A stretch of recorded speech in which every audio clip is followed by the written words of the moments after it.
का रुपये हर रोज तो देके नहीं आते हैं। आप किसी भी मंदिर में चले जाइए, हर दिन चढ़ावा चलता है। अपना तो फैक्ट्री लगा सकते, और बहुत ऐसी प्रॉपर्टीज है जहाँ पे मुफ्त में इलाज मिलता है। यूनानी को लेके लड़ा जा रहा है क्योंकि यूनानी हमारा अपना एक लौता इलाज का जरिया था, उसको बर्बाद किया जा रहा है। और ज्यादातर यूनानी हॉस्पिटल वक्त के जरिए चलता है, तो हमारे से हमारा जो हेल्थ केयर है उसको छीन लिया जाएगा। एजुकेशन के साथ क्या हो रहा है उनको पता ही है, आए दिन बोलते हैं मदरसा बंद कर देना है। अब बात आता है कि जब हम लोग ये लड़ाई लड़ रहे हैं, बहुत लोग बोल सकते हैं कि अब तो बिल हो गया, तो भी ऐसी लड़ाई लड़के क्या फायदा। हमें एक बात याद रखना है कि आप अपने अंदर, खास करके नौजवान, अपने अंदर जज्बा रखिएगा, बस जज्बात को हावी होने मत दीजिएगा। जज्बा का मतलब है कि हमें ऐसे बैठ के या मिছিল निकाल के या जगह जगह प्रोटेस्ट करके अपने बात को पहुंचाना है, लेकिन जज्बाती नहीं होना है, क्योंकि ये चाहते हैं हम जज्बाती हो जाए। जहां हम जज्बात अपना खो के जज्बाती हो गए, उनका कामयाबी हो गया। वो यही चाहते हैं कि हमारा जो नौजवान है वो रास्ते में कुछ ना कुछ ऐसा करे ताकि वो हमको और हमारे रिलीजन को उंगली दिखा सके। तो हमें इसका भी ख्याल रखना है, हमें ऐसा कोई काम नहीं करना जिससे हमारे रिलीजन के खिलाफ कोई कुछ कह सके। इसके साथ ही हमें ये प्रोटेस्ट भी जारी रखना है ताकि हमारी जो आवाज है वो दूर तक जाए, और जैसे बाकी बिलों को हम लोग पीछे हटा सके हैं, जैसे कि बंगाल में एनआरपी नहीं हो पाया, इसका बहुत बड़ा रीजन हमारे ही नेता थे। उसी तरीके से ये बिल को भी हम पीछे हटाएं, इसके लिए हमें लड़ना है। और रही बात, सबसे आखिर में एक ही अपील रहेगा कि जहां भी जैसा भी छोटा बड़ा वक्फ बिल को लेके कोई भी प्रोटेस्ट हो, तो मेरा और हम सबों का यही गुजारिश है कि आप लोग वहां जरूर पहुंचे और अपने बात को भी रखने की कोशिश करें। हम तो अपनी बात रख ही रहे हैं, आप में से भी कुछ लोग ऐसे होंगे जिनको हमसे ज्यादा पता होगा, तो आप भी सामने आए, अपनी बात रखें और इस प्रोटेस्ट को और से और ज्यादा मजबूत करें। बहुत बहुत शुक्रिया। अल्लाह हाफ़िज़।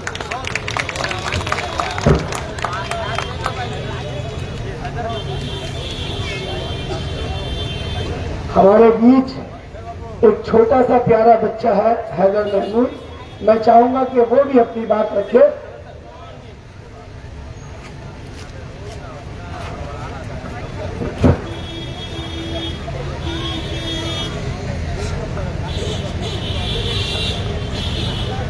अस्सलामु अलैकुम वरहमतुल्लाहि बरकातुहू। ये मेरी खुशनसीबी है कि आज मैं इस तहरीक का हिस्सा बना, और thank you so much lucky uncle और रुखसाना आंटी की मुझे ये मौका दिया। कुछ कहने से पहले मैं एक शेर कहना चाहता हूँ कि लाख वादा वो करके आए थे, लाख वादा वो करके आए थे, कोई वादा वफा किया ही नहीं। हमको गद्दार कह रहा है जो, हमको गद्दार कह रहा है जो, अपनी औकात देखता ही नहीं।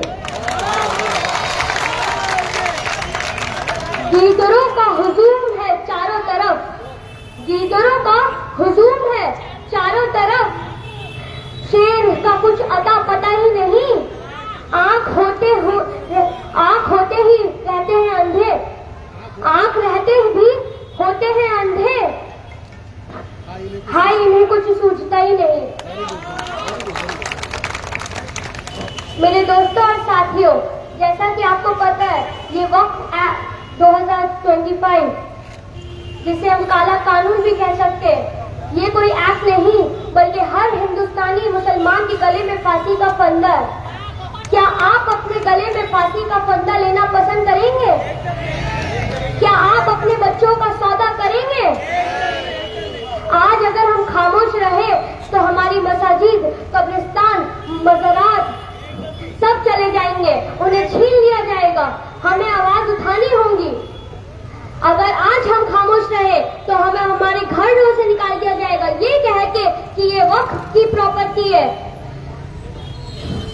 अगर हम आज खुद चुप रहे तो हमें जुल्म सहना होगा। और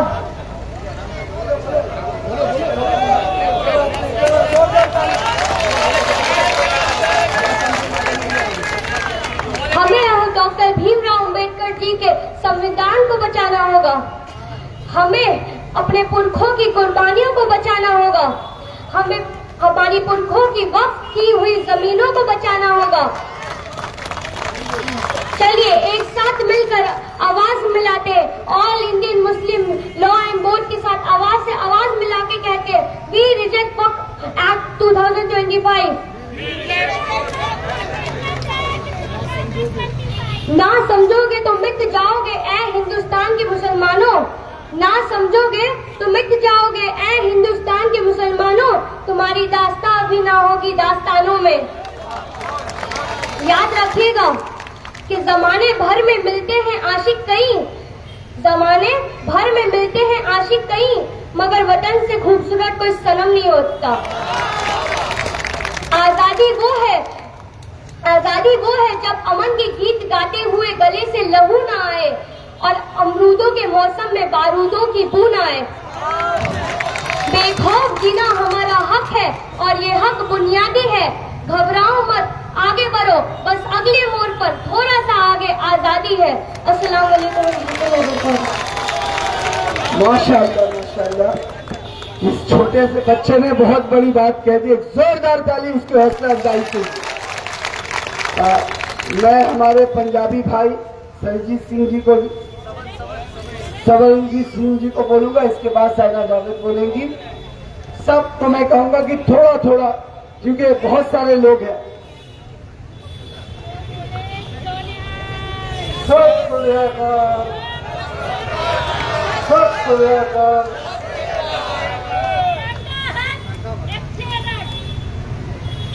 बिस्मिल्लाहिर्रहमानिर्रहीम। आज हम लोग यहाँ इकट्ठे हुए हैं, तो मैं आपको एक चीज बता दूं, ये जो दौर है ये हम लोगों के लिए एक ऐसा परीक्षा की घड़ी है। जब हम इसमें पास हो जाएंगे उसके बाद हमारे लिए एक और नया बिल आ रहा है, वो भी रेडी है। उसके बाद एनआरसी है, वो भी रेडी है। तो इसलिए अभी जो हाल फिलहाल सरकार ने हमें जो तोहफा दिया है, ये एक ऐसा तोहफा है जो सिर्फ आपका नहीं है, ये हम लोगों के साथ पहले भी हो चुका है। ये घटना हमारे साथ भी घट चुकी है। जैसे हमारे पटना शहर में जमीन है, वो डीएम के अंडर में है। उसके बाद हैदर निजाम ने हमें जो है महाराष्ट्र में जमीन दी थी, उसमें भी महाराष्ट्र सरकार का कब्जा है। तो ये मत सोचिए कि ये सिर्फ आप लोग के साथ है। बुद्धिस्ट लोग के जो बुद्ध गया है, उनके वहां भी कमेटी में इनके 5 मेंबर हैं और बुद्धिस्ट 4 हैं। कमेटी किसकी है? संस्था किसकी है? बुद्धिस्ट की। और उस कमेटी में इन्वॉल्वमेंट किसकी है? इनके 5 और बुद्धिस्ट के 4। तो ये इनका जो है फितरत है, कोई नई बात नहीं है।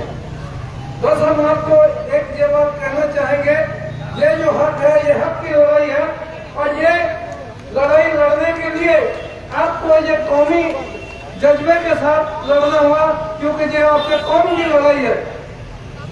इसमें जो है आपको राजनीतिक रंग को दूर रख करके आपको अपने कौमी जज्बात के साथ लड़ना होगा, क्योंकि कोई भी सरकार आपके हित में नहीं बोलेगी। ये आपकी अपनी लड़ाई है, इसमें कौमी जज्बे के साथ आपको आगे आना पड़ेगा। मैं आपको एक चीज और बता दूं, हम लोगों ने किसान आंदोलन किया, तो हमारी ये रुखसाना मोहतरमा हमारे साथ थी। तो ऐसे कई साथी हम लोगों के साथ हमारे साथ जुड़े हुए थे। तो ये हमारी जो किसान आंदोलन की लड़ाई थी 1 साल तक चली। तो ये सालों साल जो हम लोगों ने लड़ाई लड़ी, तो इन्होंने हमें खालिस्तानी, देशद्रोही और क्या क्या तगमे दे दिए, मगर हम लोग शांति ढंग से जो है अपना प्रदर्शन करते रहे। कल जो वाकया हुआ मुर्शिदाबाद में, उसके लिए हमें दुख है, क्योंकि ऐसा अगर वाकया होता है तो ये आपको पाकिस्तानी का तगमा देने में भी पीछे नहीं हटेंगे। तो आइंदा ध्यान रखें, अपना ये जो जज्बा है इसको कौमी तरीके साथ में आप जो है लड़े और जब घर से ऐसे किसी जलसे में हाजिर होते हैं तो घर से आप जो है सूरह अनाम 108 पढ़ के निकले। क्योंकि आपके अल्लाह ने ये नहीं सिखाया कि आपके मजहबी के ऊपर में आप कोई बुरी नजर डालें या बुरी बात कहें। आपको ये इस्लाम ने नहीं सिखाया, मगर ये आपको ये एक कलमा देना चाहते हैं ताकि आप इनके ऐसे किसी झांसे में आकर के कोई उपद्रव कर दे तो आपको एक देशद्रोही और एक पाकिस्तानी और गद्दार का तगमा लगा देंगे और आपको जो है दूसरों लोगों के नीचे नजरों में जो है नीचा दिखा देंगे। मैं आपसे दरख्वास्त करूंगा आप इन चीजों को मद्देनजर रखते हुए सोच समझ करके इनकी साजिश पर न आए और अपने इस कौमी जज्बे के साथ में इस लड़ाई को जारी रखें। हम आपके साथ हैं और हमारी कौम आपके साथ है। जरूरत पड़े तो इसके लिए हम लोग दिल्ली जाकर के निखेरेंगे, आपके साथ रहेंगे, क्योंकि ये लड़ाई सिर्फ एक स्टेट की नहीं है, ये टक्कर हमारी दिल्ली सरकार और दिल्ली के साथ है। तो जब दिल्ली की लड़ाई है तो आज हमें ये फैसला करना होगा कि अभी हम लोग यहाँ से करते करते जो है एक साथ अपने जो है एक इकट्ठे हो जाए और अपनी बातों को दूसरों को समझाएं और दूसरी कौम के नजरों में इनके जो बुरे ख्यालात हैं उसको नंगा करें और दिखाएं कि हमारा इस्लाम क्या है और इस्लाम ने हमें क्या शिक्षा दी है। हम ऐसे नहीं है जो ये हमें दिखा रहे हैं। आप इस चीज पे ज्यादा तवज्जो दीजिएगा। ये आपको एक पार्टी एक ऐसी जहां घूम रही है जो आपको हमेशा एक दूसरों के नजरों में जो है छोटा करके एक ऐसा तकमा देना चाहती है जिससे आपकी भाईचारगी में जो है फर्क पड़े और आपको जो है भेड़ों की दृष्टि से देखा जाए। तो मैं आपसे रिक्वेस्ट यही करूंगा, दरख्वास्त करूंगा कि आप लोग ऐसे किसी झांसे में न आए और एकता सद्भावना बनाए रखें और अपनी लड़ाई को कौमी जज्बे के साथ में जारी रखें। हम आपके साथ हैं और आपके साथ दिल्ली तक जाना पड़े हम दिल्ली जाएंगे। धन्यवाद। बहुत बहुत शुक्रिया हमारे सरदार भाई का। अब मैं यहाँ की बेटी शाइना जावेद को कहूंगा कि आइए आप अपनी बात।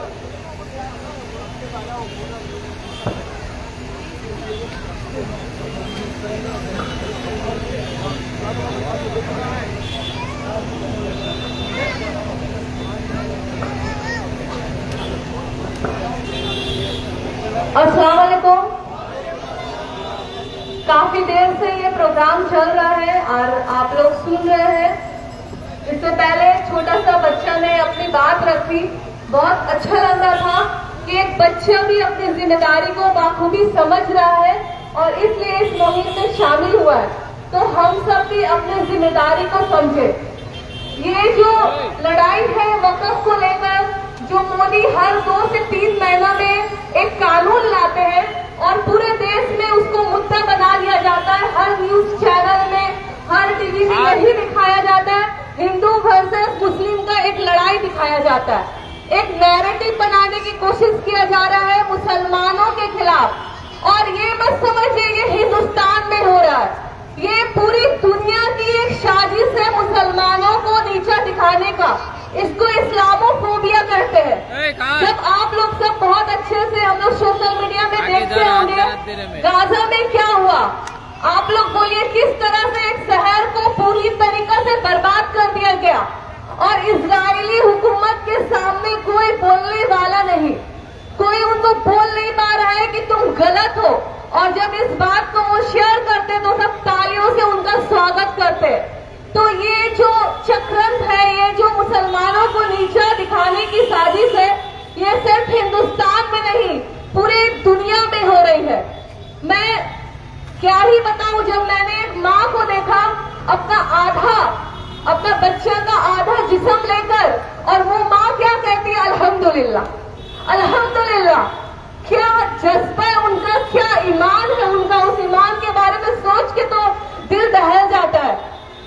और आते हैं हम हिंदुस्तान में, वक़्फ़ के नाम पर मोदी जी एक हम पर काला कानून थोपते, जबरदस्ती उनको रह के मुसलमानों से प्यार उभर आता है, रह के मुसलमानों के प्रति जो उनका दिल में मोहब्बत है वो जाहिर कभी 3 तलाक के नाम पर और कभी वक्फ बिल के नाम पर।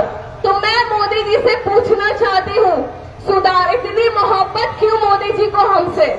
वो कहते हैं इस बिल में मैं महिलाओं को एम्पावर करना चाहता हूँ, महिलाओं को उनका अधिकार देना चाहता हूँ।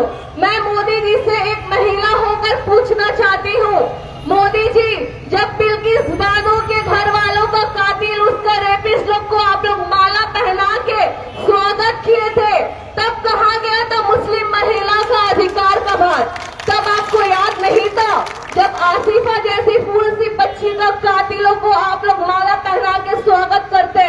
अरे मोदी जी, हम मुसलमान महिलाओं को तो आप छोड़ ही दीजिए, हमसे हमदर्दी की जरूरत नहीं। मैं पूछती हूँ आपसे, आप हिंदू महिलाओं को भी क्या सुरक्षा दे सकते हैं? मणिपुर में जो लड़की के साथ किया गया, उसको नंगा घुमाया गया, तब आपकी बीजेपी की सरकार थी वहाँ पर, तो क्यों नहीं आप उस महिला को अधिकार दिलाए? और आप मुसलमान महिला को अधिकार देने का बात करते हैं। हमें हमारा मजहब ने 1400 साल पहले अधिकार दिया है, हमें जिंदा रहने का अधिकार मिला है। जब अरबों में लड़कियों को दफनाया जाता था जिंदा, तब हमारे मजहब ने हमें हक दिया है। और ये मोदी जी का अधिकार लेकर हमें कुछ नहीं करने का है। वो कहते हैं बिल में 2 महिलाओं को रखना होगा, ज्यादा से ज्यादा 2 महिला रह सकती है। ये कितना भूल हम लोगों को समझाते हैं, जबकि इससे पहले जो बिल था उसमें कम से कम 2 महिलाओं को रखना होगा। मतलब ज्यादा से ज्यादा आप जितना मर्जी रख सकते हैं, लेकिन कम से कम 2 महिलाओं को रखना होगा। ये बिल कहीं ना कहीं देश के कुछ ऐसे लोगों को भी बेनकाब कर रहे हैं जो सेकुलरिज्म के नाम पर आज तक हम लोगों को गलत समझाते आ रहे हैं। मैंने खुद फेसबुक पे देखा है जो इस तरह से वो लोग गंदी बातें लिखते हैं हमारे खिलाफ और सेकुलरिज्म के नाम में हमें ही कहते हैं कि इन्हें शांत होना चाहिए, ये लोग कुछ ज्यादा ही कर रहे हैं। लेकिन मैं उनसे कहना चाहती हूँ, जब हिंदुस्तान में हर रोज मुसलमानों का कत्लेआम होता है, कभी गोश्त खाने के नाम पर, कभी ट्रेन में जाते हुए बुजुर्ग पर अत्याचार होता है, तब इनका सेकुलरिज्म कहा जाता है? तब तो ये आवाज नहीं उठाते। आज मुर्शिदाबाद में जो हो रहा है, मैं उसकी घोर निंदा करती हूँ। बहुत गलत हो रहा है मुर्शिदाबाद में, मैं उसको सपोर्ट नहीं करती हूँ, लेकिन हिंदुस्तान में ऐसे घटना और भी घटता है। जिस तरह से मैं इस मन से कहती हूँ, मुर्शिदाबाद में अगर एक भी बेगुनाह के साथ कुछ गलत किया जा रहा है, एक भी हमारे हिंदू भाई का अगर घर जलाया जा रहा है, तो वो गलत है, सरासर गलत है और इस्लाम इसकी इजाजत नहीं देती। लेकिन उसी के साथ साथ मैं ये भी कहती हूँ, जो मुसलमानों का घरों पर बुलडोजर चलाया जाता है, वो भी गलत है और आप उसके लिए भी आवाज उठाइए और उसके लिए भी बोलिए। लेकिन ये मोदी जी नहीं कहेंगे, ये हिंदुओं को बताते हैं कि हम मुसलमानों को देखो नीचे दिखा सकते हैं। हम तो कहते हैं मुसलमानों के लिए आपको कुछ करने की जरूरत नहीं, हमें 2 लाख नौकरी नहीं चाहिए, हिंदू भाइयों को दे दीजिए नौकरी, दे दीजिए नौकरी हिंदू भाइयों को। हमें पेट्रोल डीजल खाने का सामान कम दामों में नहीं चाहिए, हम महंगे खरीद लेंगे, हिंदू भाइयों को दे दीजिए कम दाम में, दे दीजिए, दे सकते हैं। तो ये बस जात पात के नाम पर हमें आपस में लड़ा रहे हैं, हमें दिखाना चाहते हैं कि देखो हम मुसलमानों को डरा रहे हैं। लेकिन याद रखिए मोदी जी, हमें बार बार कहते हैं अमित शाह जी, हम 20% आबादी वाले लोग हैं, हम यहाँ माइनॉरिटी है, हमारी तादाद में मत जाइए। हम उस कौम से आते हैं जितनी मोहब्बत आपको अपनी जिंदगी से है, उससे ज्यादा मोहब्बत हम अपनी मौत से करते हैं। क्योंकि हम जिंदा रहे तो गाजी और मरे तो शहादत का दर्जा कहलाएगा, तो हम मौत से डरने वाले नहीं है। वक्त आएगा तो अपने हक के लिए हम लड़ना भी जानते हैं और मरना भी जानते हैं। बार बार कहते हैं ये वक्फ प्रॉपर्टी क्या है, क्या है? जैसे मुझसे पहले भी भाई कह रहे थे कि जब मंदिरों में चढ़ावा चढ़ता है, लाखों करोड़ों रुपए का, हजारों रुपए का चढ़ावा चढ़ता है, लेकिन हमारा जो वक्फ प्रॉपर्टी है उसमें मस्जिद है, मदरसा है, कब्रिस्तान है। अब वहाँ तो हम चढ़ावा नहीं चढ़ाते, मस्जिद में हम लोग चढ़ावा चढ़ाते हैं, नमाज पढ़ते चले आते, कब्रिस्तान में तो जब मरते हैं तो जाते, मदरसाओं में तालीम दिया जाता है। तो वो प्रॉफिटेबल बिजनेस नहीं है, वो सिर्फ मेंटेनेंस के लिए चलाया जाता है। लेकिन ये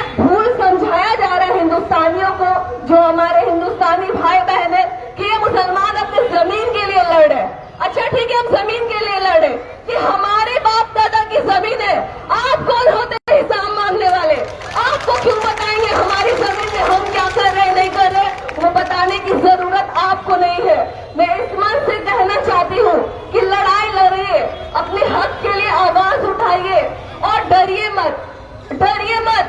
जब आग इब्राहिम अलैहिस्सलाम को जला नहीं सकी, अल्लाह ना चाहे तो, जब मूसा अलैहिस्सलाम को पानी डुबा नहीं सकी, जब यूनुस अलैहिस्सलाम को मछली खा नहीं सकी, तो जब अल्लाह ना चाहे तो आपको कौन पूरा कर देगा? किससे डरते हैं? क्या हमारा ईमान इतना कमजोर है? क्या हम इतना डरपोक कौम है कि अल्लाह के अलावा इस मोदी और बीजेपी से डरने लगेंगे? नहीं, नहीं डरेंगे हम। जरूरत पड़ेगा तो अपना खून का हर एक कतरा बहाकर अपने हक के लिए आवाज उठाएंगे। अब पीछे मुड़ने का वक्त नहीं है। बात सिर्फ वक्त प्रॉपर्टी नहीं है, ऐसी प्रॉपर्टी हम आपको दान में दे सकते हैं, लेकिन ये हमारा हक का बात है और हम अपना हक ऐसे ही जाया नहीं जाने देंगे। इस लड़ाई में हम सबको, हर हिंदुस्तानी को लड़ना होगा, हर मुसलमान को लड़ना होगा, और जो इस देश का संविधान को मानते हैं, जो इस देश का संविधान में चलना जानते हैं, उन सबको आवाज उठाना होगा। एक भाई मुझे फेसबुक में लिख रहे थे, बिल तो पास हो गया, हर हाल में मानना होगा। अगर हम हिंदुस्तानी हैं तो बिल को मानना होगा। मैं उस भाई को इस मन से कहना चाहती हूँ, ऐसा ही एक काला कानून किसान बिल भी पास हुआ था और हमारे सिख भाइयों ने, आज हिंदुस्तानियों ने लड़कर मोदी सरकार को घुटना टेकने पर मजबूर कर दिया। तो हम भी सकेंगे, क्यों सकेंगे ना? इस काला कानून का विरोध लड़ाई करेंगे ना? अपने हक के लिए आवाज उठाइए। मैं ज्यादा बात नहीं करूंगी, बहुत सारे लोग यहाँ पर हैं। इंशाल्लाह और तफसील से इस बिल के बारे में बाद में बात करूंगी। यही बोलकर मैं अपनी बात खत्म करती हूँ। अल्लाह हाफिज। लड़ते रहिए और अपने हक के लिए आवाज उठाते रहिए। अस्सलाम वालेकुम। बहुत बहुत शुक्रिया। आप लोगों को एक बात बता दूं, ये प्रोग्राम बहुत पहले से चल रहा है और रुखसाना के साथ यहाँ पर बहुत सारी औरतों ने नफिल रोजा भी रखा था। जोरदार ताली उन लोगों के लिए। तो वक़्फ़ दिन के लिए अल्लाह से ही मदद मांगना है और मदद करने वाला ज़ात अल्लाह का है। इसके बाद मैं लकी भाई को कहूंगा कि आए, और जितने भी स्पीकर है सबसे रिक्वेस्ट कर रहा हूं बार बार कि जितना कम बोले और पॉइंट पे बोले। अस्सलाम वालेकुम रहमतुल्लाह बरकातहू। हमको लगता नहीं कि राजा बाजार का आवाम जिंदा है। सलाम का जवाब कान आप लोग सुने भाई? आप सुने रेहान भाई? थोड़ा सा जोर से बोलिए। तो ये वक़्फ़ का बिल इससे कैसे लड़ पाइएगा? सलाम का जवाब जोर से दीजिए कि दूसरा सुने। सबने में क्या है कि जो सलाम का आवाज आ रहा है तो उतना दूर जा रहा है। तो माशाल्लाह आज का कानून हम लोग वक्त बिल नहीं कहेंगे, वक्त एक्ट हो चुका है, कानून बन चुका है। वो लेडीज देख रहे हैं, उसको कोई फायदा नहीं। वो हैंडीकैप साइकिल लेके आई है, वहां खड़ी होके है वक़्फ़ के से। आपको कोई फायदा है यहाँ के? किसके लिए आए आप? बिल के लिए आए हैं, उसको खत्म करने के लिए आइए, काला कानून को खत्म करने के लिए आइए। तो जोरदार ताली उस औरत के लिए जिसके पैर नहीं है, हैंडीकैप है, यहाँ आगे खड़ी होके है। किसके लिए? कानून, जो कैंसर कानून है, काला कानून किसने बनाया? मोटा भाई। किसके फायदे के लिए? मोटा भाई के फायदे के लिए। कौन से दो मोटा भाई फायदे के लिए? अदानी अंबानी। किसके लिए? अमित शाह, जो सिर्फ एक एंटीना बिल्डिंग के वजह से जो रिलायंस कंपनी के मालिक अंबानी का है, वो भी एक मोटा भाई है। उसके फायदे के लिए इतना षड्यंत्र, इतना प्लान, इतना सब कुछ किया गया कि पहले था हमारे बोला जाता था सबसे ज्यादा जमीन आपको आर्मी का है, फिर आता है रेलवे क्या आता है, तो वो सब गवर्नमेंट में आता है। तो वक्फ का जमीन गवर्नमेंट क्यों नहीं जाएगा भाई? क्यों जाएगा? वो आपके बाप का प्रॉपर्टी है, वो हमारे अवदाद, जो हमारे बुजुर्गों की प्रॉपर्टी है, जिसे अल्लाह के नाम में दिया था।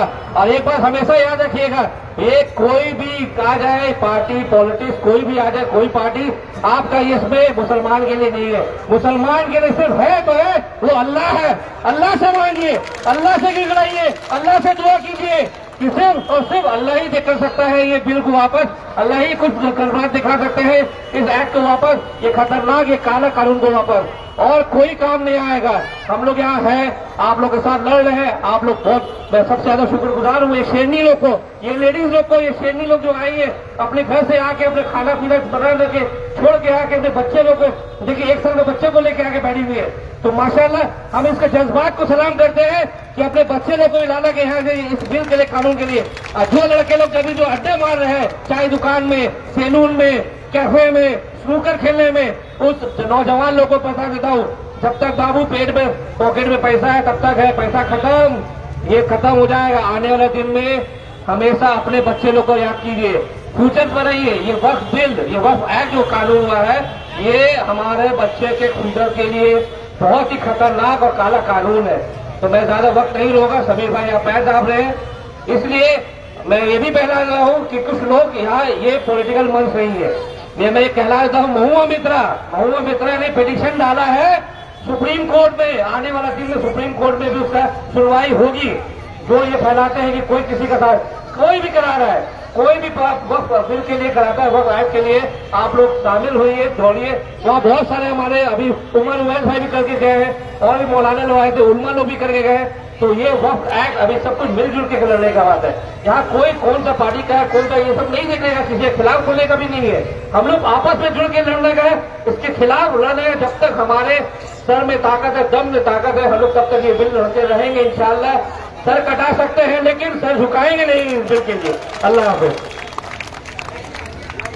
बहुत बहुत शुक्रिया। इसके बाद रफत उमर कुरैशी साहब को मैं कहूंगा अपनी बात रखे। वक्त कम है, लोग बहुत ज्यादा है।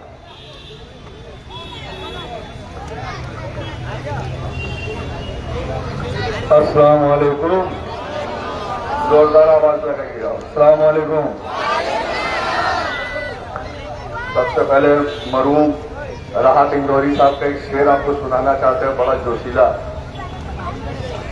कि लगेगी आग तो कई घर आएंगे जद पे, लगेगी आग तो कई घर आएंगे जद पे। यहां पर सिर्फ हमारा मकान थोड़ी है, और सभी का खून शामिल है यहां की मिट्टी में। किसी के बाप का हिंदुस्तान थोड़ी है, तो कोई भी चाहे अपनी मनमानी कर ले। आज हिंदुस्तान के चप्पे चप्पे में कौन सा ऐसा गोशा है जहां पर ही मुसलमानों ने अपना खून नहीं बहाया है इस आजादी के लिए। आज पूरा हिंदुस्तान अपने आप को बोलता है कि आजाद है, आजाद है, तो ये सिर्फ मत समझिए, ये भाजपा वाले गद्दार, आरएसएस वाले गद्दार, अंग्रेज के दलाल, ये लोगों ने कभी नहीं आजादी के लिए लड़ाई लड़ी है। ये सबसे ज्यादा, अगरचे चनिया वाला बात आप लोग सुनते होंगे, लेकिन नहीं, सबसे ज्यादा अगर मुसलमानों ने अगर से सबसे ज्यादा अपना खून बहाया तो वो केरला के मुसलमान, मपीला मुसलमानों ने बहाया। जिस वक्त गिनती के सैकड़ों का गिनती हो रही थी, वहां हजारों की गिनती में लोगों का सर काट के इस देश के लिए खून बहाया मुसलमानों ने। और आज हमारे ऊपर में उंगली उठाई जाती है कि हर मामले के अंदर में मुसलमान को, जबकि अंग्रेज चोरी करके पूरा देश का सोना, हीरा, मोती, पत्थर, नया सब छुड़ा के अंग्रेज लेके गए, लेकिन ये चोटों का नाम नहीं लेते। ये जब देखो तो सहारा सिर्फ मुसलमानों का लेते हैं, ताकि मुसलमान को जब ये बुरा बोलेंगे तब इनका हिंदू वोट एक साइड होगा। जब ये मुसलमान को गाली बकेंगे तब इनका हिंदू वोट एक साइड होगा। ये अपनी वोट की राजनीति कर रहे हैं और कुछ नहीं है। चाहे एनआरसी का मामला हो, वकफ का मामला हो, कोई भी मामला हो, बस इनको सहारा चाहिए मुसलमान का। ये गाली देकर मुसलमान का चला, क्योंकि मुसलमान ऐसा कोहिनूर हीरा है कि इसको जब तक के ये छुएंगे नहीं, सारे हिंदू इनको वोट देंगे नहीं। ये बेवकूफ बना रहे पूरे हिंदुस्तान के हिंदुओं को। और अभी भी मैं बोलता हूं यहाँ के पूरे देश के हिंदू इस मन से कि आप लोग सोचने पर आप मजबूर हो जाएंगे कि जिस तरह से खिलवाड़ आपके साथ में हो रहा है, नुकसान मुसलमानों का ये कर नहीं सके, क्योंकि जितना ये मुसलमान को बोलेंगे उतना मुसलमान एकता होगा, उनके अंदर में इकाई पैदा होगी। और ये सोच रहे कि मुसलमान को बोल के बदनाम करके हिंदू अलग हो जाएंगे, तो सबसे ज्यादा नुकसान हिंदुओं का कर रहे हैं। आपको मालूम है ये वक़्फ़ भी किस लिए आया है?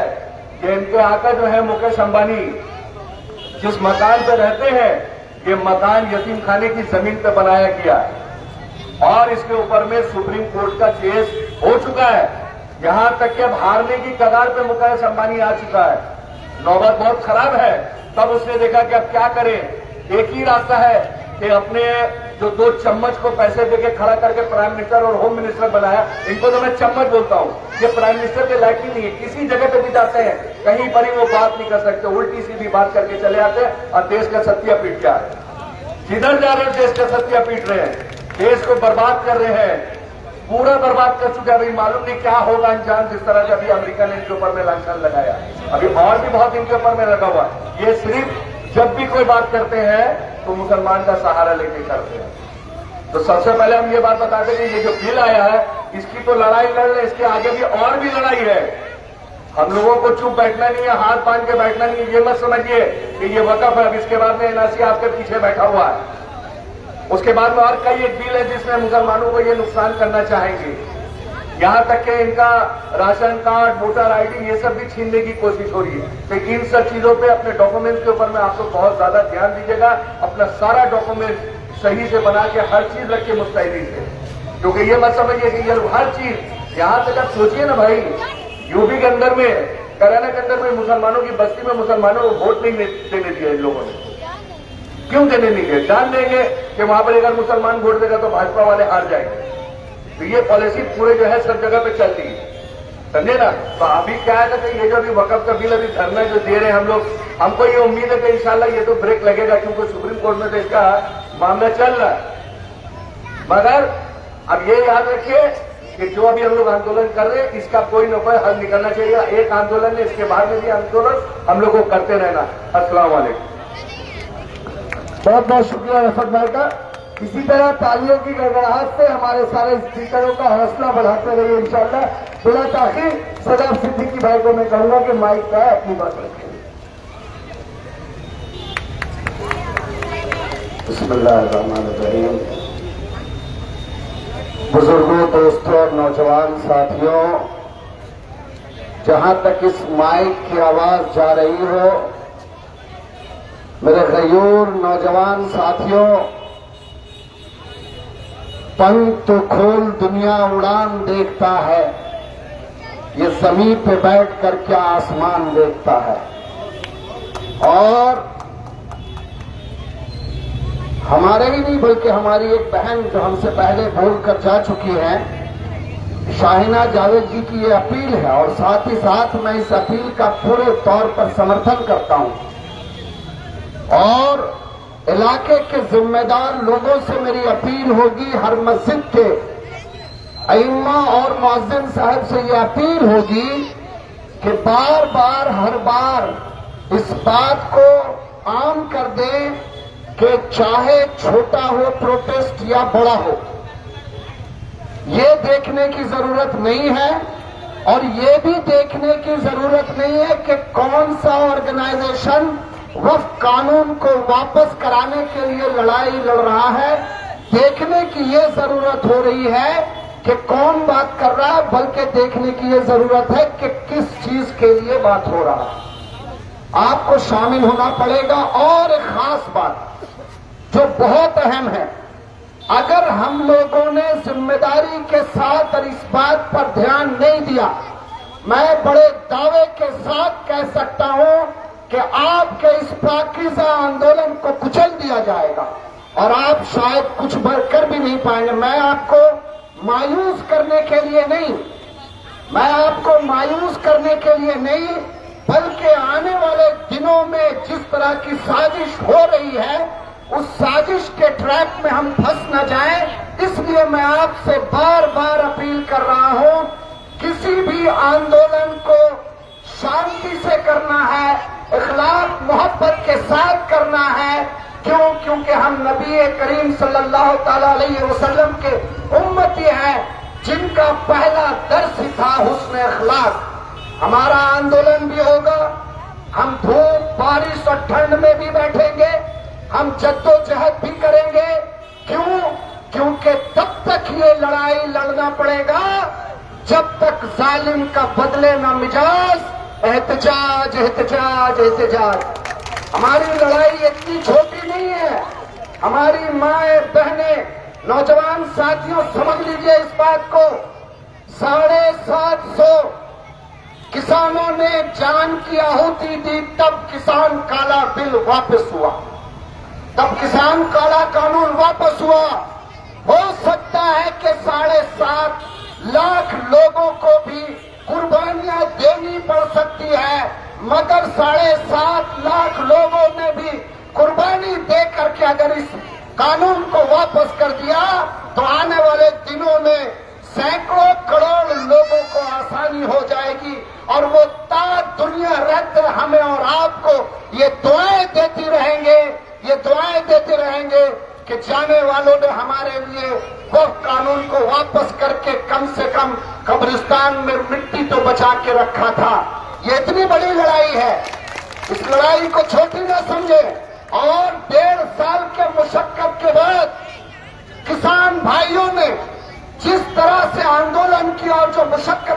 बर्दाश्त की। मैं समझता हूं कि इससे पहले कई और ऐसे आंदोलन खड़े हुए, मगर दो आंदोलन ने इस भाजपा के सरकार जो दो मुंहा सांप है, आपने सुना होगा दो मुंहा सांप।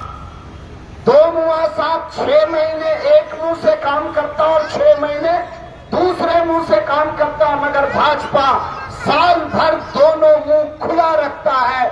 कभी तो नरेंद्र मोदी खुद ये कहता है कि कपड़ों से पहचाने जाते हैं कौन लोग पत्थर फेंकते हैं, और कभी ये कहते हैं कि पसमानदा मुसलमानों को हम हक और अधिकार की बात करते हैं।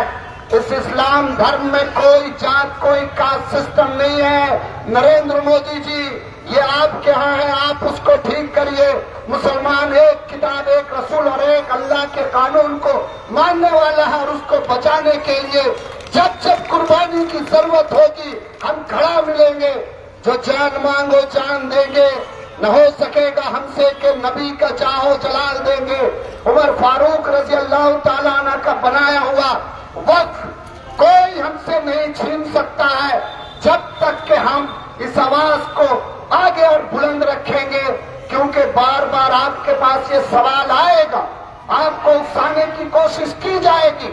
कई साल पहले, मैं इस आलिम का नाम भूल रहा हूं, मगर उन्होंने कहा था तकरीबन 45 साल पहले कि आप इबादत करना चाहोगे मगर आपको इजाजत नहीं होगी। आप मस्जिदों में जाना चाहोगे, आपको इजाजत नहीं होगी। वो दिन बड़ा सामने है। अगर उन दिन से बचना है, इस कानून को वापस कराना है, तो हमारी और आपकी लड़ाई रात के अंधेरे में अल्लाह के सामने भी गिड़गिड़ाना होगा, और दिन के उजाले में भी खून पसीना बहा करके भी इस काला कानून को वापस करने के लिए हमें और आपको एक साथ मुस्तहकम होकर के अपनी आवाज को बुलंद करना होगा। बोलना पड़ेगा बड़े होशो हवास में, बोलना पड़ेगा पूरे ताकत के साथ, बोलना पड़ेगा पूरे इस्तकामत के साथ। क्यों?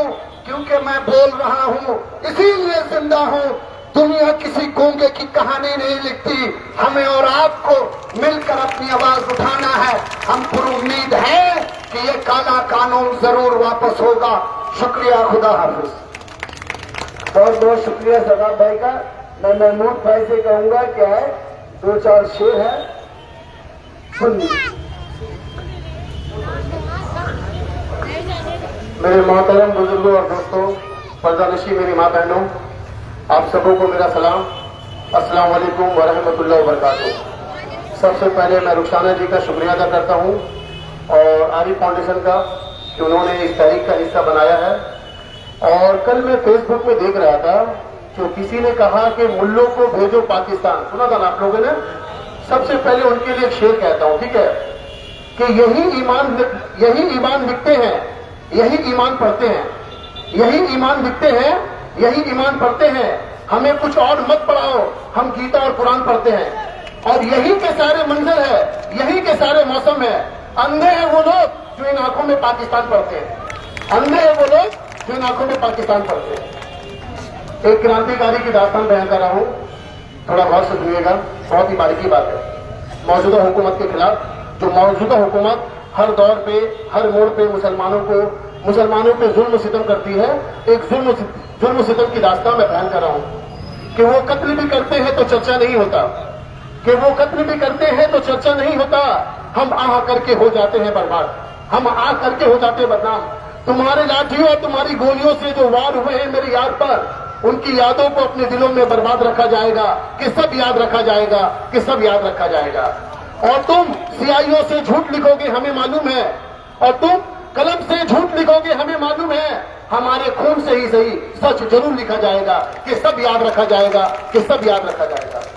भरी दोपहर में मोबाइल, टेलीफोन, इंटरनेट भरी दोपहर में बंद करके, सर्द अंधेरी रात में पूरे शहर को नजर बंद करके, यूं तेरा हथौड़ियों लेके मेरा घर में घुस आना, मेरे लगते जगर, मेरे नूरे नजर को मेरे सामने मारना, और पुलिस का बेअंदाज झुंड में मुस्कुराना, सब याद रखा जाएगा, कि सब याद रखा जाएगा। और दिन में मीठी बातें कहना सामने से, और दिन में मीठी मीठी बातें कहकर सामने से सब अच्छा है कहकर मुस्कुराना, और रात होते ही हक मांग रहे लोगों पे हमला करना, लाठियां बरसाना, सब याद रखा जाएगा। हमको हमला करके हम पे ही हमलावर बताना, हम पे हमला करके हमको ही हमलावर बताना, सब याद रखा जाएगा कि सब याद रखा जाएगा। और ये भी याद रखा जाएगा, और ये भी याद रखा जाएगा कि किस किस तरह से तुमने वतन को तोड़ने की साजिशें की, और ये भी याद रखा जाएगा कि किस किस तरह से तुमने वतन को तोड़ने की साजिशें की, और ये भी याद रखा जाएगा कि किस किस तरह से हमने वतन को जोड़ने की ख्वाहिशें की। और ये भी याद रखा जाएगा, जब जमाने में याद आएगा दौरे पुत्र का तुम्हारा नाम याद रखा जाएगा, और जब जमाने को याद आएगा दौरे जिंदगी का तो हमारा नाम याद रखा जाएगा, तो हमारा नाम याद रखा जाएगा कि कुछ लोग थे जिनके इरादे टूटे नहीं सरकार की हथौड़ियों से, कि कुछ लोग थे जिनके जमीर टिके नहीं सरकार की कौड़ियों से, कि कुछ लोग थे जिनके इरादे टूटे नहीं सरकार की हथौड़ियों से, और कुछ लोग थे जो जिंदा थे अपनी मौत की खबर आने के बाद तक, और कुछ लोग थे जो टिके रहे तूफान के जुल्म गुजर जाने के बाद तक। भले भूल जाए आंखों पलक का झूमना, भले भूल जाए जमीन अपनी दूरी का घूमना, हमारे फटे गले की आवाज को, हमारे कटे पने की परवाज को सब याद रखा जाएगा कि सब याद रखा जाएगा। और तुम रात लिखो हम चांद लिखेंगे, तुम रात लिखो हम चांद लिखेंगे, तुम जेल में डालो हम दीवार फांद लिखेंगे, तुम FIR लिखो हम तैयार लिखेंगे, और तुम कत्ल करो हम बनकर भूत लिखेंगे, तुम्हारे कत्ल के सारे सबूत लिखेंगे, और तुम अदालतों से चुटकुले लिखवाना हम दीवारों पे इंसाफ लिखेंगे, बहरे भी सुन ले इतना जोर से कहेंगे, अंधे भी पढ़ ले इतना साफ लिखेंगे, और तुम जमीन पे जुल्म करते जाओ आसमां पे इनकलाब लिखा जाएगा कि सब याद रखा जाएगा, कि सब याद रखा जाएगा। हमारी खामोशियों को हमारी बुज़दिली ना समझ लेना। हिंदुस्तान के तमाम मुसलमानों की तरफ से एक शेर कह रहा हूं कि हमारी खामोशियों को हमारी बुज़दिली ना समझ लेना, हमने भी खून बहाया है, इस मुल्क को अपने बाप की जागीर मत समझ लेना। बहुत बहुत शुक्रिया महमूद भाई का। मैं रजा अंसारी साहब को मैं कहूंगा कि वो भी अपनी बात रखे, इसके बाद शाह आलम साहब। सब वक्त कम है, सबको थोड़ा थोड़ा बोलना है। हेलो,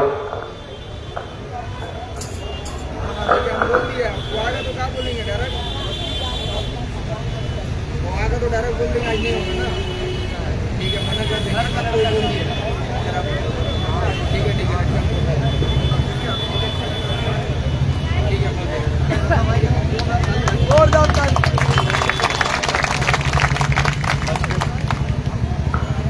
मंच पे बैठे हुए तमाम बुजुर्ग हजरात, हमारी बहनें, पर्दा नशीन, और सामने नजर आ रहे तमाम हिंदुस्तान के जियालू मुसलमान, आप सभी को मैं अपनी तरफ से सलाम पेश करता हूं। अस्सलाम वालेकुम। हजरात, सबसे पहले बहन रुखसाना को और उनके तमाम टीम और आरिफ फाउंडेशन के तमाम टीमों को मैं मुबारकबाद पेश करता हूं कि जुल्मत इतनी तारीकी से कलकत्ता और पूरे हिंदुस्तान के ऊपर कोहरा बरसा रही हो, और रुखसाना और उनकी टीम जो है इसी जुल्मत कदे में एक चिराग लेकर मुल्क को रोशन करने के लिए निकले हैं।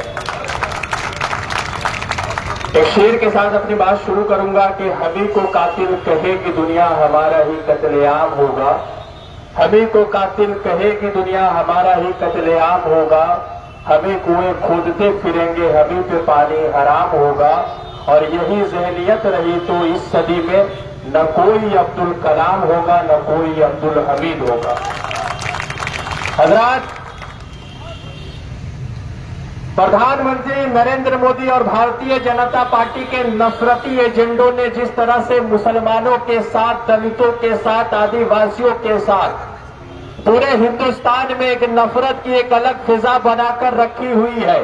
रात के 2 बजे प्रधानमंत्री नरेंद्र मोदी का सदन खुलता है, माफ कीजिएगा लोकसभा का सदन है, मगर पिछले 11 सालों से जिस तरह से लोकसभा के अंदर ओपोजिशन के तमाम आवाजों को बंद करने की साजिशें चल रही है, ओपोजिशन के तमाम आवाजों, उनके रवैयों को मुखालिफ हवाओं में बदला जा रहा है, तो अब ये कहने में किसी तरीके से गुरेज नहीं किया जा रहा है कि कल तक जब प्रधानमंत्री नरेंद्र मोदी से पहले जब मनमोहन सिंह उस कुर्सी पर बैठे हुए थे, उससे पहले जब जवाहरलाल नेहरू कुर्सी पर बैठे हुए थे, उसके बाद जब वहां पर रविशंकर शास्त्री जी कुर्सी पर बैठे थे, फिर उसके बाद राजीव गांधी जी कुर्सी पर बैठे थे, फिर उसके बाद अटल बिहारी वाजपेयी कुर्सी पर बैठे थे, तो हिंदुस्तान के न्याय की सबसे बड़ी मंदिर बनकर वो सदन हमारे सामने गवाह था। मगर जब से 2014 में नफरती एजेंडों के साथ, नफरती ताने बाने के साथ उस कुर्सी पर प्रधानमंत्री नरेंद्र मोदी और आरएसएस के चड्डीधारी बैठे हैं, तब से वो सदन जो है नफरतों का अड्डा बन चुका है। आरएसएस ने उसे पूरे अपने गिरफ्त में ले लिया है। और आरएसएस से एक बात कहना चाहेंगे कि तुम्हारे एक लीडर ने महाराष्ट्र में कहा है कि आप अगर शाहीन बाग बनाएंगे तो आपको जो है जलियान वाला बाग बना दिया जाएगा। तो याद रखना कि जब जजल डायर ने गोलियां चलाई थी, तब मुसलमान के खान बिरादरी के 75 खान साहब ने सीने पर गोलियां खाई थी, और तुम्हारे आरएसएस के हाथ चड्डीधारियों ने अपने पिछवाड़े पर गोली खाई थी। तो आज भी जब वक्फ बिल के खिलाफ हमारा एहतजाज दर्ज हो रहा है, तो हम आज भी सीने पर गोली खाने के लिए तैयार बैठे हुए हैं। आप ये कहते हैं कि आप 5 साल में चेक करेंगे कि आपका मुसलमान होना तय हो रहा है, साबित हो रहा है कि नहीं। आपसे सवाल है कि हमारे यहाँ का एक नापाक, जिसको हमने दूध की तरह, मक्खी की तरह दूध से निकाल दिया, जितेंद्र त्यागी के नाम से मशहूर है, पुराना नाम वसीम रिजवी हुआ करता था, उनको आपने कितने दिनों में हिंदुइज्म का सर्टिफिकेट दिया है, जो आप हमसे 5 सालों का मुसलमान होने का सर्टिफिकेट मांग रहे हैं? कितने दिनों में आपने दिया है? हमारे यहाँ कड़वा था और आपके यहाँ जाकर वो अफजा बन गया। हमारे यहाँ वो मलून था और आपके यहाँ जाकर देशभक्त बन गया। और अभी एक आंख का आधा आंख वाला एक बाबा निकला है, वो 35 रुपए पेट्रोल बेच रहा था। अभी आजकल रूह अफ़ज़ा के खिलाफ कह रहा है कि शरबत जिहाद हो रहा है। अरे शरबत जिहाद होता तो हम तो कब तक जबरदस्ती तुम्हें शरबत पिला रहे होते। मोहब्बत का शरबत होता, इसीलिए प्यार से पिलाते हैं तुम्हें। शरबत जिहाद, तुम्हें तो गाय का मूत्र पसंद है, हमें तो रूह अफ़ज़ा की शरबत पसंद है। तुम गाय की मूत्र पियो, हम रूह अफ़ज़ा का शरबत पिएंगे। और एक बात आपको कहना चाह रहा हूं कि सदन अगर 2 बजे रात को खुल सकता है वक्फ बिल को लागू करने के लिए, तो हिंदुस्तान के 22 करोड़ लोग जब सड़कों पर उतर जाएंगे, तो फिर उसी रात को 2 बजे सदन के दरवाजे खुलेंगे, सदन के अंदर बैठे हुए लोग मौजूद होंगे, और जिस उम्मीद के साथ इस बिल का नाम उम्मीद दिया गया था, उसी उम्मीद के साथ हमें ये उम्मीद है कि इस बिल को वापस लिया जाएगा और भाजपा के चेहरे पर काली पोती जाएगी। रात को 2 बजे आपने क्यों किया? आपके पास वक्त था, आप दिन में करते। कलकत्ता के अंदर जब किसी दुकान में चोरी का शटर लगता है, दरवाजा लगता है, किवाड़ लगता है, तो आप देखिएगा जो हमारे छोटे मोटे भाई है जो बिल्डर का काम करते हैं, वो रात को 2 बजे लगाते हैं। क्यों भाई? इलीगल है। दिन में क्यों नहीं लगा रहे? प्रमोटर साहब रोकेंगे, काउंसिलर साहब रोकेंगे, थाना के लोग रोकेंगे। तो रात को 2 बजे कलकत्ता के अंदर जब शटर लग रहा है तो वो इलीगल है, तो फिर सदन के अंदर जो आप 2 बजे कानून ला रहे तो वो कैसे इलीगल हो सकता है? इसलिए मैं आज तमामी लोगों से कहता हूं, मेरे भाइयों, हम बिहार के लोग, कुछ लोग यहाँ पे बिहार के होंगे, तो हमें कहा जाता है कि अगर हम कलकत्ता में मर जाए तो हमें मेरी जिस्म को, हमारी बॉडी को हमारे गांव ले जाना, हम अपने वालदा के साथ, अपने दादा के साथ, अपने नानी के साथ, अपने नाना के साथ उसी कब्रिस्तान में दफन होना चाहते हैं जिस कब्रिस्तान में हमारे खानदान के लोग दफन हैं। और आप कह रहे हैं कि वक्फ बाय यूजर खत्म हो जाएगा। तुम्हारी नस्लें खत्म हो जाएगी, न वक्फ बाय यूजर खत्म होगा और न वक्फ बिल वापिस मतलब कि उसको लागू किया जाएगा। कई एक सवाल मेरे जहन में उठ रहा था, इन्होंने कहा कि मुसलमानों के पास वक्फ बिल में सबसे ज्यादा प्रॉपर्टी है। वक्फ बिल में सबसे ज्यादा प्रॉपर्टी कितनी बता रहे? ये 8.5 लाख एकड़ जमीन मुसलमानों की बता रहे हैं। मान लेते हैं कि 8.5 लाख एकड़ जमीन मुसलमानों की है, तो ये तो हमारा हिम्मत है ना कि हमने करोड़ों रुपए की प्रॉपर्टी इस्लाम के लिए रास्ते में हथिया कर दिया। तुम्हारे अंदर हिम्मत है तो तुम भी अपनी पाठशालाओं को, तुम्हें अपने फ्लैट्स को, तुम अपने स्कूल को भी वक्फ कर दो। तुम अपने लिए क्यों नहीं कर रहे हो? हम कर रहे हैं तो तुम्हें तकलीफ है। हम अल्लाह अकबर की सदाएं लगाए तो तुम्हें खुशी हो रही है, तुम्हें नुकसान पहुंच रहा है, मगर तुम हमारे मस्जिदों पर चढ़कर उसके मीनार गुब्बारे पर चढ़कर अगर जय श्री राम के नारे लगा रहे हो तो उस पर अगर तुम्हें खुशी महसूस हो रही है तो याद रखना कि ना ही तुम इस संविधान को मान रहे हो, ना ही इस देश के कानून को मान रहे हो, बल्कि नागपुर में बैठे हुए आरएसएस के संविधान को तुम मान रहे हो। तो याद रखना कि जब अंग्रेज आए थे तो यही आरएसएस के चट्टीधारी लोग गांधी जी के मुखालफत में खड़े थे, सत्याग्रह के मुखालफत में खड़े थे, और 100 साल के लगातार मुशक्कत के बाद जब गांधी मिलते हैं, जब नेहरू मिलते हैं, जब आजाद मिलते हैं, जब मौलाना शौकत अली मिलते हैं, जब मौलाना मोहम्मद अली मिलते हैं, तो उस अंग्रेजों को निकाला जाता है। मगर जब हिंदुस्तान में जब बहनें मिलती है, जब भाई मिलते हैं, तो इस वक्त बिल को भी वापस किया जाएगा और आरएसएस के दलालों को भी भेजा जाएगा पीछे। मैं इसीलिए कहता हूं कि इन्होंने हमारे ऊपर जितना जुल्म किया था, जितना भी जुल्म किया था, उन तमाम जुल्म का बदला सिर्फ एक है कि मुसलमान मुत्तहिद हो जाए, टुकड़ों में ना बटे, देवबंदी बरेली शिया सुन्नी के फिरकों में ना बटे। अगर आप ये बटते रहेंगे तो आज ये वक्फ बिल लेकर आए हैं, कल कुछ और लेकर आएंगे, कुछ और लेकर आएंगे। इसलिए ही वक्फ बिल को वापस करने के लिए और आइंदा जिंदगी में इस तरह के बिल फिर से हिंदुस्तान के संविधान को दखल करने की कोशिश न करे। इसलिए मुत्तहिद हो जाइए, रास्तों पर निकलकर संवैधानिक तरीके से अपनी आवाज को बुलंद कीजिए। गांधी जी के रास्ते पर, अहिंसा के रास्ते पर चलते हुए अपनी आवाज को बुलंद कीजिए और इस बात के साथ बुलंद कीजिए कि हिंदुस्तान कल भी जिंदाबाद था, हिंदुस्तान आज भी जिंदाबाद है। आरएसएस चले जाएंगे, हिंदुस्तान तब भी जिंदाबाद रहेगा। हिंदुस्तान जिंदाबाद। क्या बात है, जोरदार ताली, जोरदार ताली।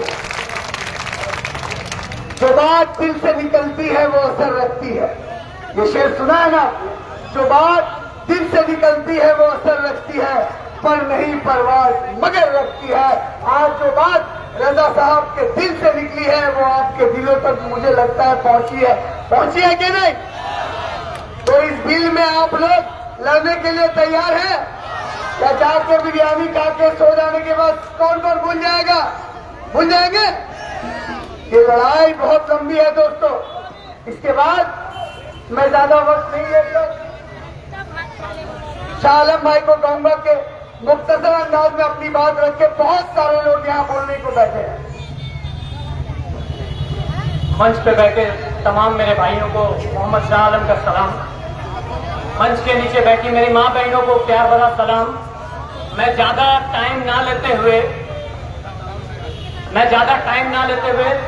कुछ चंद जो है मोटी मोटी बात आप लोगों से कहना चाहता हूं कि आप लोगों ने कोविड का दौर देखा है, यस तूफान का दौर देखा है, आमफन का दौर देखा है। तो हम जैसे लोग, हम मुसलमान जो फाउंडेशन बनाते हैं, आरिफ फाउंडेशन, राहत सोशल सोसाइटी, जो कि मुसलमानों का ऑर्गेनाइजिंग है, हम लोग जमीन पे उतर के अपने हिंदू भाइयों के लिए ना कोई धर्म देखते हैं, ना कोई मजहब देखते हैं, निकल पड़ते हैं लोगों को सर्विस देने के लिए। यही मुसलमान। आज आप देखेंगे तरह तरह का संगठन बन रहा है, आपका बजरंग दल बन रहा है, आपका करनी सेना बन रहा है। मैं पूछना चाहता हूं इस मन से, वो दल किस बिना पे काम कर रही है और किस भीड़ पे काम कर रही है? हम मुसलमान जो काम करते हैं वो आप लोगों ने देखा है। अभी कुंभ का मेला लगा था, वहां पे भगदड़ मची थी, वहां पे हमारे मुसलमान भाइयों ने हिंदुओं के लिए अपना घर दरवाजा खोल दिया।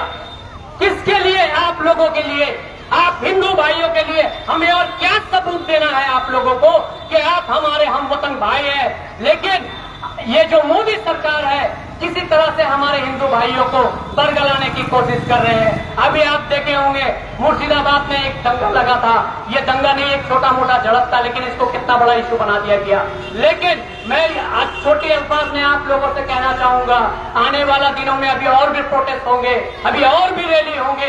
जज्बात में आने का नहीं है। नौजवान भाइयों को खास करके मैं समझाना चाहूंगा, आप अपनी प्रोटेस्ट बहुत शांतिपूर्ण से करें, बहुत ठंडा दिमाग से करें, किसी भी तरह का इश्यू ना दें इनको, ताकि हमारे प्रोटेस्ट के ऊपर ये लोग उंगली उठाए। आज एक वजह से जो एक कार से एक झंडा खोल दिया गया था, आप लोग देखे होंगे कि अभी 1000 बस पे झंडा लगाने का काम चला, लेकिन इसका वजह क्या था ये पब्लिक में निकल के नहीं आया। लेकिन मैं यही बात अपने नौजवानों को कहना चाहूंगा और अपनी बात खत्म करना चाहूंगा कि आप बहुत अपना प्रोटेस्ट दर्ज करें, लेकिन बहुत शांति से करें और सूझबूझ के साथ करें, ताकि ये आरएसएस वालों को, ये बीजेपी वालों को हम मुसलमान के ऊपर उंगली उठाने की कोई जुर्मत ना करे। यही बात बोलता हुआ मैं अपनी बात को खत्म करता हूं और एक बात लास्ट में कहूंगा कि हम तमाम यहाँ पे खड़े हैं और एक बात जरूर करते हैं, लब्बैक या रसूल अल्लाह, लब्बैक, लब्बैक या रसूल अल्लाह, लब्बैक। माशाअल्लाह, आपने बहुत अच्छा अंदाज में बोला, बहुत शॉर्ट में अपनी बात रखी है। टॉपिक को भी मैं कहूंगा और जितने भी स्पीकर है कि बुनियादी बात जो बात हो गया उसको रिपीट ना करके अपनी बात रखे टॉपिक से।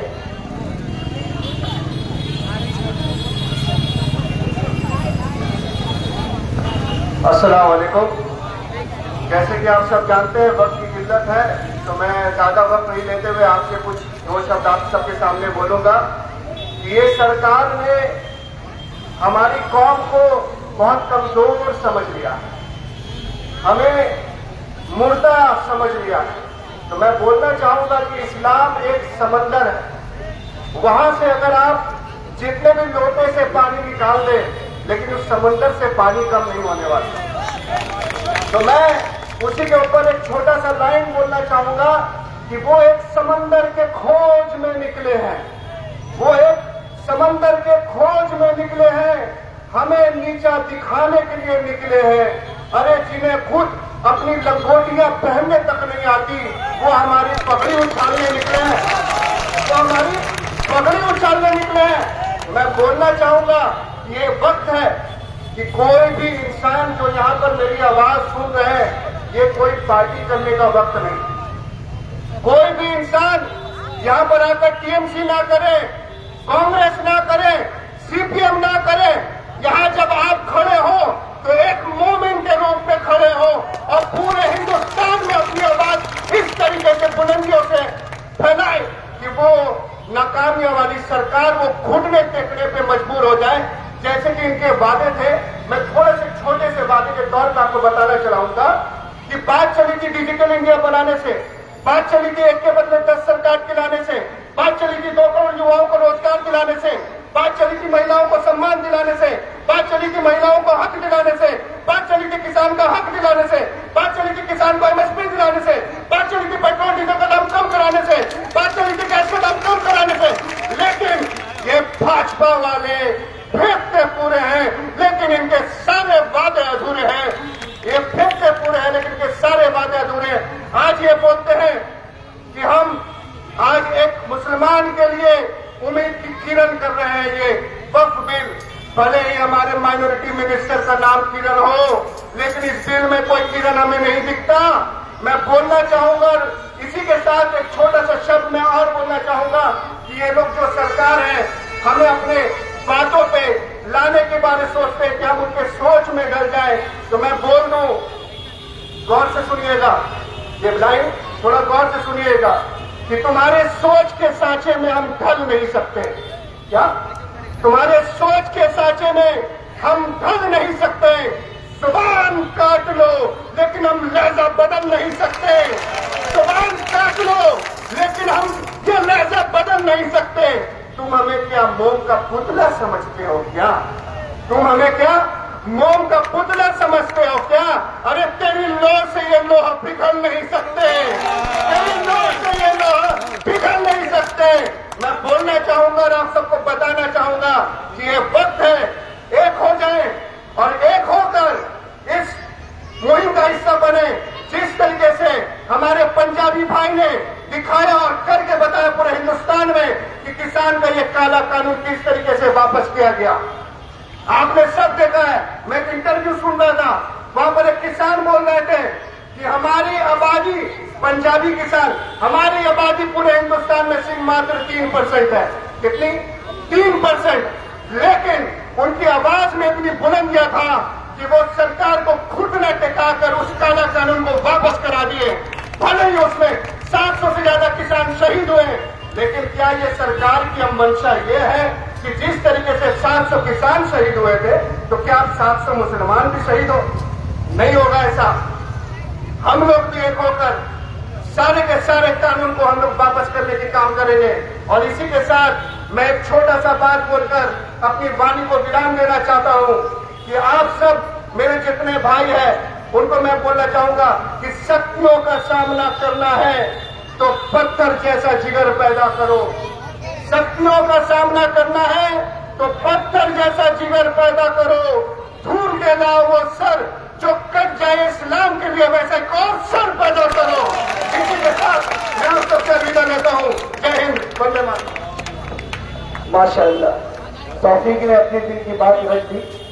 अब मेरी एक बहन है कि कैसा वो अपनी बात रखेगी इस शेर से कि वो हसी किरदार कभी हो नहीं सकता, वो हसी किरदार कभी हो नहीं सकता, वो मक्कार वफादार कभी हो नहीं सकता।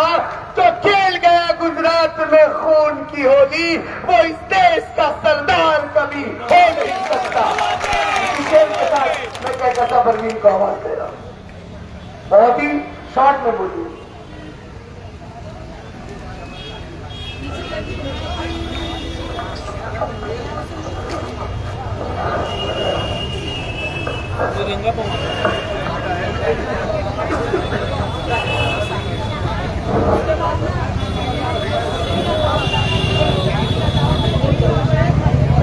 अस्सलामुअलैकुम वरहमतुल्लाहि वबरकातुहू। मैं शेर से आगाज करना चाहती हूँ।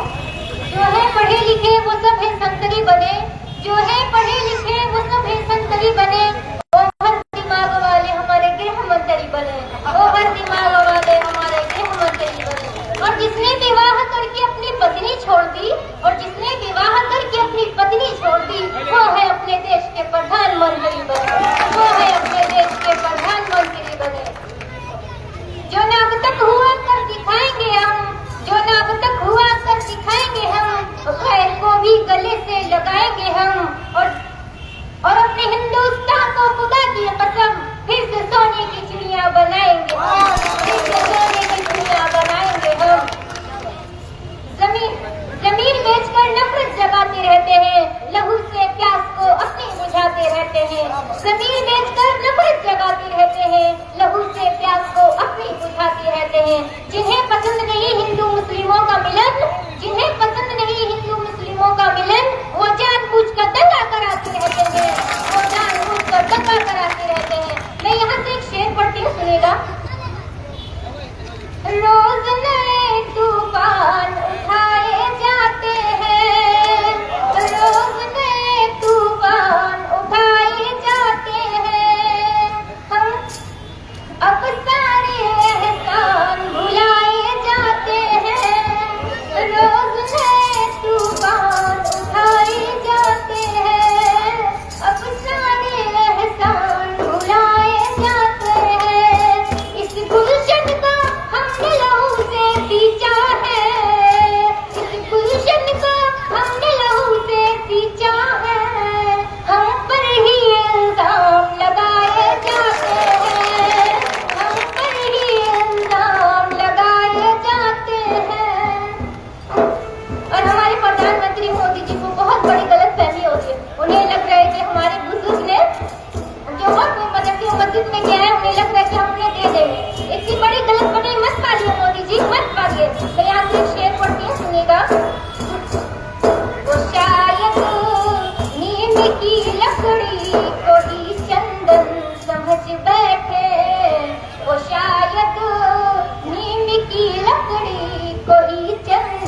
इतने में उनको भी आकर भूल बैठे हैं। मैं आखिरी शेर पढ़ के अपनी जगह लूंगी।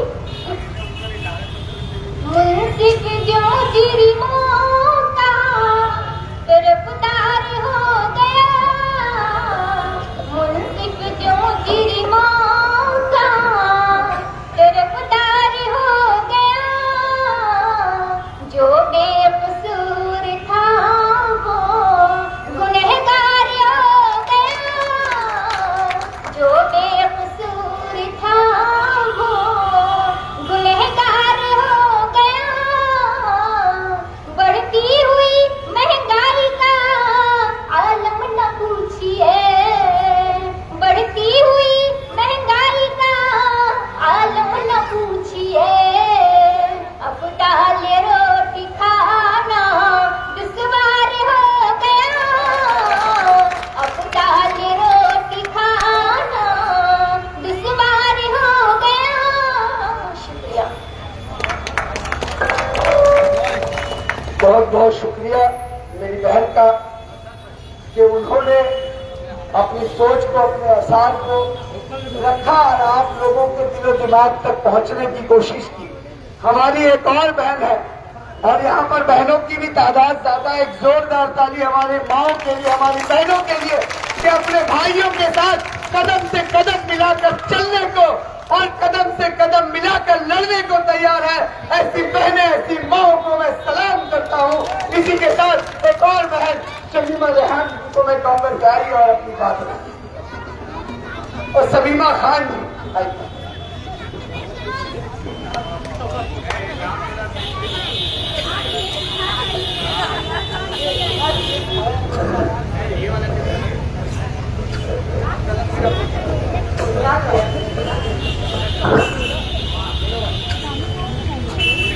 अस्सलाम वालेकुम।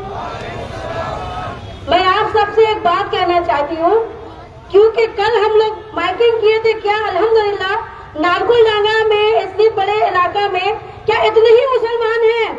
क्या इतने